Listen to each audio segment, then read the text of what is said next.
Hey, good morning, Laguna Woods Village, and welcome to Club Talk. Club Talk is on every Monday, 10 a.m. You can find us right here on your Channel 6.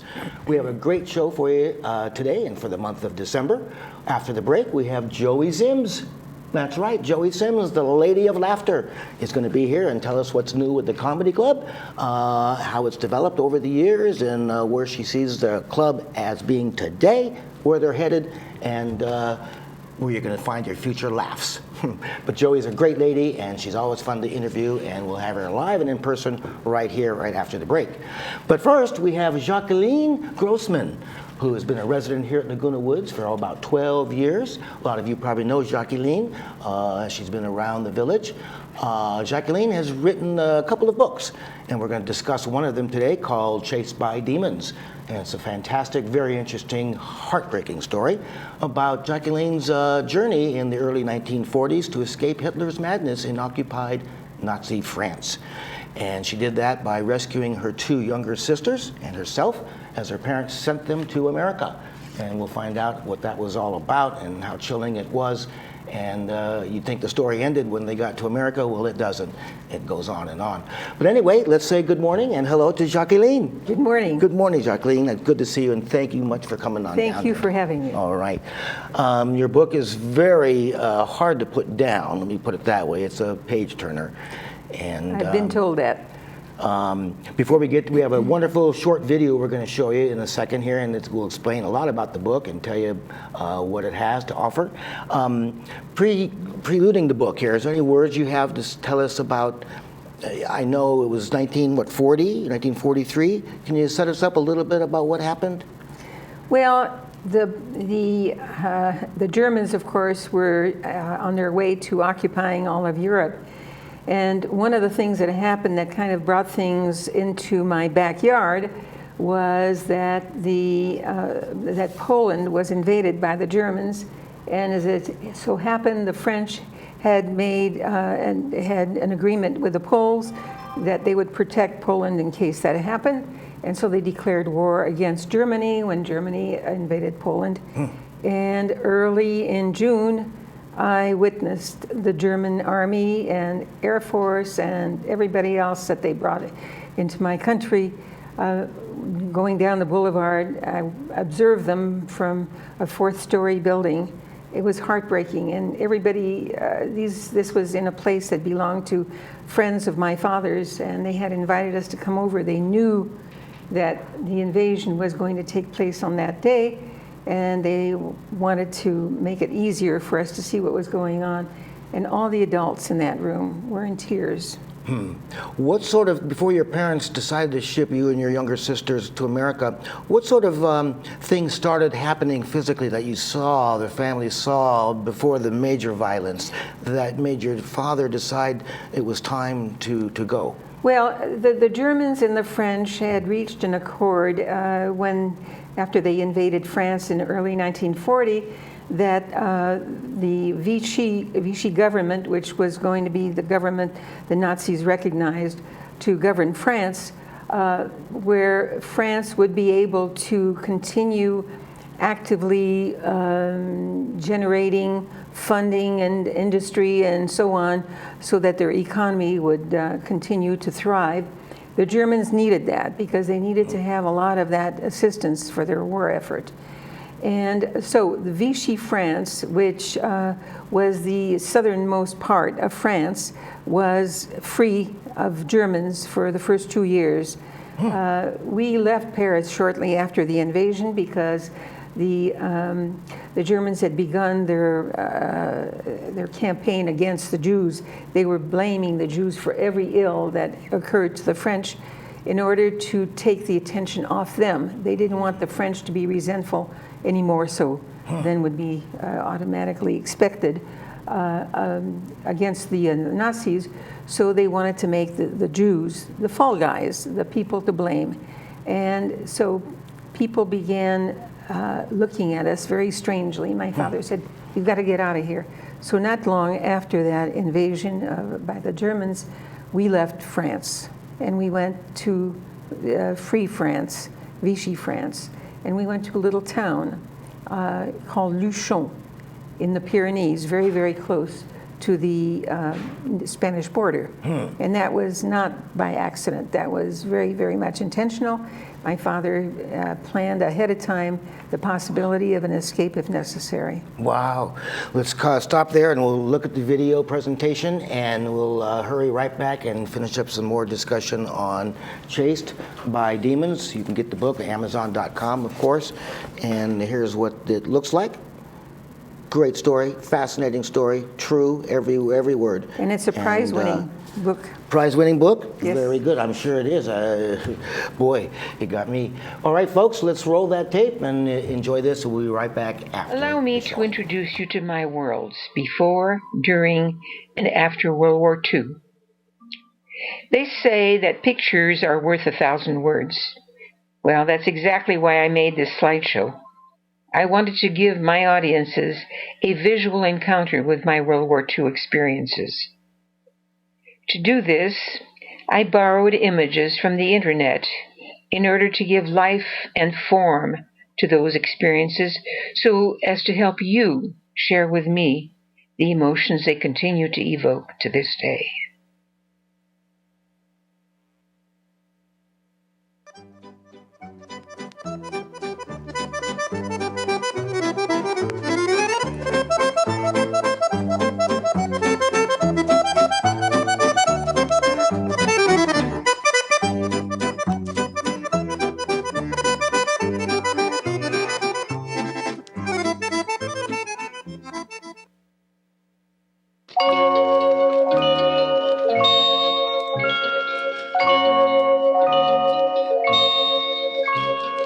Au clair de la lune, mon ami Pierrot, prête-moi ta plume pour écrire un mot.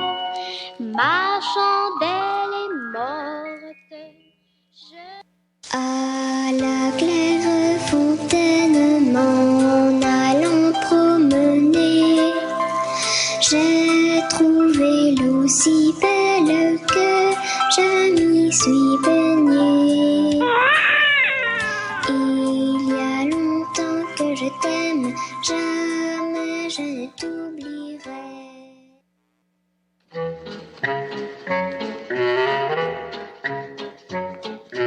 Sur le pont d'Avignon, on y danse sur le pont d'Avignon, on y danse tout en rond.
Since the invading Germans needed a healthy French economy to support their war efforts, they agreed to divide the governance of France.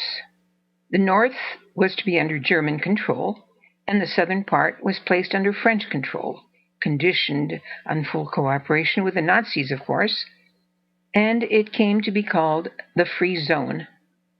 The city of Vichy became its governing center.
Wow, Jacqueline, that's such a story, and it's so much more when you're reading the book.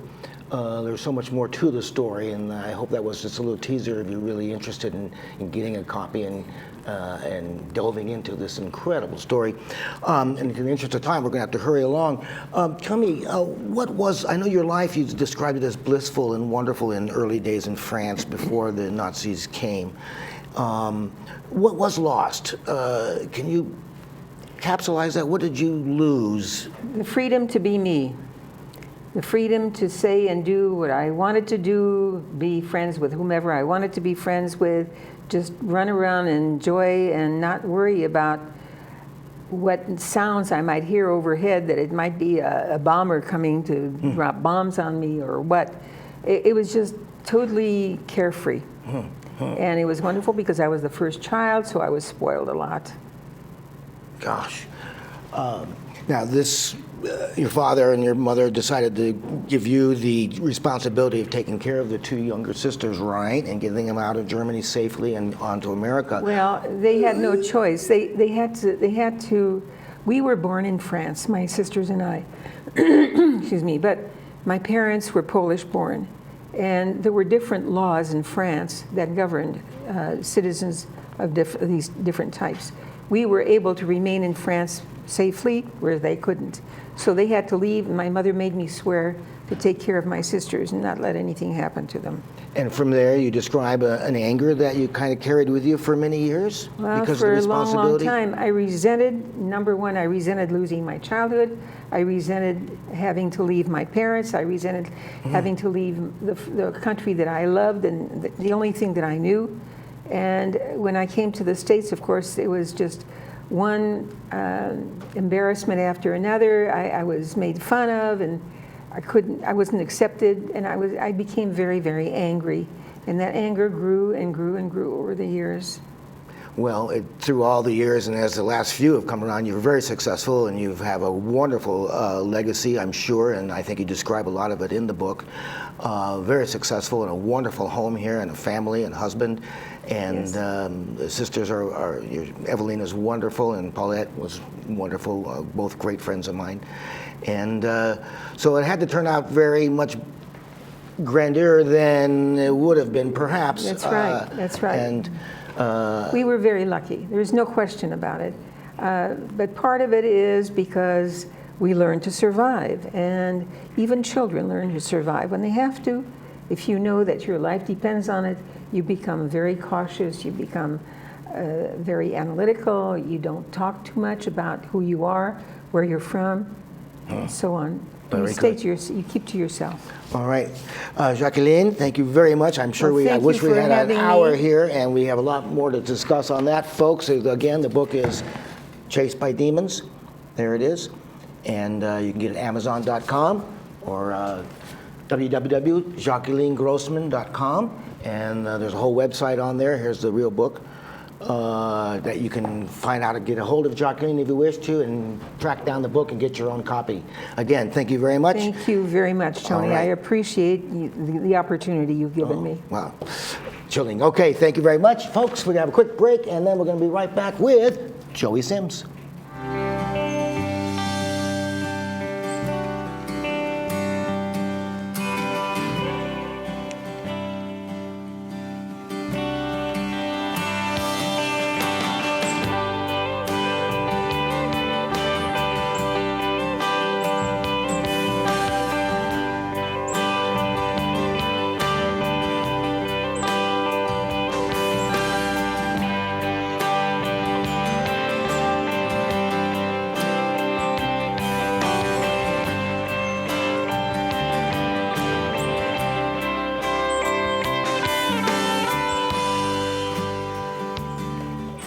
And from those lovely geese, we come back to Club Talk. Okay, welcome back, everybody. And we have the Lady of Laughter with us, Joey Sims, the president of the Comedy Club. We all know Joey. We've seen her around, and she makes us laugh every single month. Hi, Joey. How Hi, you doing? Tony. How are you? Good, good, good. Love your comedy club. Everybody does. I mean, it's a sellout every single month. What keeps the motivation and the inspiration to gather new humor and to keep that going? Because it's been, what, 6, 7 years now? No. It's been like 10 years. 10 years, wow. Yeah, and I might even be more than that. But the people just really enjoy it. They do. Yeah, I get calls that tell me they look forward to it all month, and then I love donating Meals on Wheels. We all do. Yes, that's one of your favorite Yeah. charities, isn't it? It's the only one we do. Very good. And my whole staff is wonderful, you know, the board members plus the people that work and set up the tables. There's about 20 of us. I've seen them in action, yes. It's a great group. It's a big effort. Well, you did our show last time, and you were very good. Oh, thank you. That was. They enjoyed you. They did. They did. They liked me. I think the secret is that I am a senior, and I'm a senior comedian, and I know what they like. It must be that's part of the success, definitely, Yeah. because as soon as you came out, the cheering went up, and they Yeah. knew they were going to get the standard great songs and the good humor. It's usually never goes real blue, does it? No, You no. stay In fact, somewhat- I won't let them work if they're real blue. Well, that brings a good question. Do you actually check with the comedians beforehand? Do you ask them Well, I if tell they're... them we can't do over PG-13. I see. And if they have, if their act is too young, I won't even talk to them. Gotcha. Because they need to be able to relate to our people. We have Tony Calabresi's coming in February. We have people that are baby boomers, but they still cater to the seniors. And the seniors like it. And we have to also now cater to the boomers. And they want it to get a little rougher than it is. You know what I mean? Right, yes, you got to find the Yeah. happy medium. So if I tell just a little off-color joke, they end up on the floor because they're not used to me doing that, but I'm trying to zip it up a little bit. You have we're- any fresh ones for us? Any, Oh, well, I was fresh, going to tell you interesting how stories? good you look, and I was going to tell you that we need to take a picture of you so I can show Santa what I want. And then I like the one that says, what's the difference between snowmen and snow women, do you know? Snowman, snow women, no. Snowballs. That would, There's one of the wilder ones. that's what, And a little boy wrote to his Santa and he said, please, Santa, will you bring me a little brother? And Santa wrote back and said, well, bring me your mother. that's right on the borderline there. Those Oh, are very that's good. really- Yes, that's today a- that's acceptable, absolutely. That's a high border. Yeah. Do you have thoughts or any thinking ahead of getting into a larger venue? Because you seem to be We cramming can't them get in. it to a larger venue. What about the Performing Arts Center, Clubhouse 3? Is that Oh, too big? No, it's not. But the people love bringing food, and we that's have true. a complete bar, and then we have cake and coffee, and it's a nightclub setting, and they sit around the table. They line up at 5:30 and 6. I know. And not to get, and they don't get in until 6, and the show is 7. I think it would lose a lot of its charm if it were in an audience. Could be. It could be. Yeah, Theater. the magic is there. The only other thing you could do is have it twice a month or something like that. It's a lot of work once a month. It is. I tell them it's just like Broadway. You have to come when you can, be early, and see what you can. So where's the comedy club going in the near future? Do you have any surprises and are you Well, changing the? Don Friesen, we had 3 or 4 months ago, and to me, he was the best comedian I've ever seen in my life. What was his name again? Don Friesen. Don Friesen. Friesen. Look Oh, him yes. up. He was so tremendous, and the people that missed him want to see him. So by popular demand, we're bringing him back for our big opening show in January. Very good. They just gave us the high sign, Joey. This was a short one. I'm gonna definitely have to have you back. Any final parting words on the comedy club? Oh, I just hope you keep on coming. This was short. This was a short one. It goes by quick when you're having fun. Anyway, we went appreciate you being here. The first one went long. Yes, the first one went a little. My warm-up act. Well, nice to see you, Tony. You too, Joy. As always, you're wonderful, and you always make me laugh and everybody else, and keep doing what you do. It's wonderful. Thank you very And much. have me back. Yeah, I will. In fact, I'm looking for outside gigs for myself. See, as president, I can't get paid, but I'm going outside. I've already done a few homes. I you did go. Casa del Sol, Very good. and it works well outside, too. So there you go. There's Yeah. a branching out for Yeah, I'm Joey going to do Sims. that. All right. Anyone could call me who'd like to hire me Very good. for money. And some laughs. Yes. Folks, thanks for watching Club Talk. We'll be back next week, every Monday at 10 o'clock. Until then, have a great day. Aloha.